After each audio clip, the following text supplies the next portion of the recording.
Il nous rejoint demain après les obsèques de sa mère Ginette à Anglet.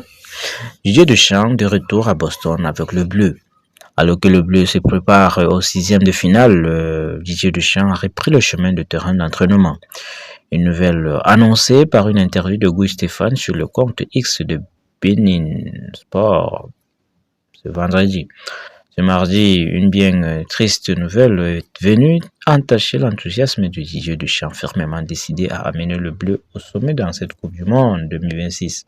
L'annonce du décès de sa maman Ginette Deschamps, les sélectionneurs de l'équipe de France avaient alors fait ses bagages pour rejoindre ses proches et organiser les obsèques de la chère disparue. Une information communiquée par la Fédération française de football. Alors, ce vendredi, dans une interview diffusée sur le compte X, Guy Stéphane, l'entraîneur adjoint, a expliqué pour Didier, il va nous rejoindre, il sera à l'entraînement avec nous. Un retour rapide qui témoigne de l'investissement sans faille de Didier Deschamps envers ses joueurs. Il faut dire qu'avec l'entrée dans le sixième de finale, la pression est montée d'un cran.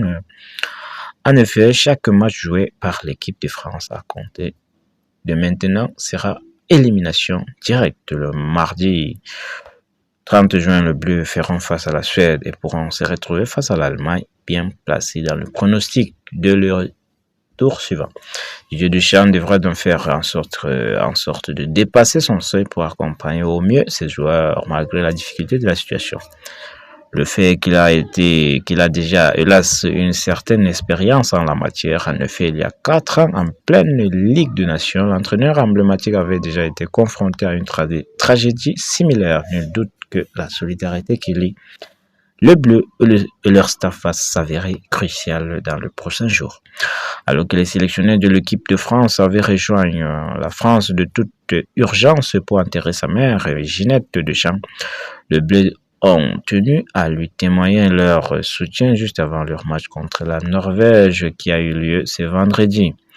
Ils ont donc présenté une requête à la FIFA dans l'espoir d'être autorisés à marquer leur solidarité par le port d'un brassard lors de cette troisième et dernière rencontre de la phase de poule de la Coupe du Monde.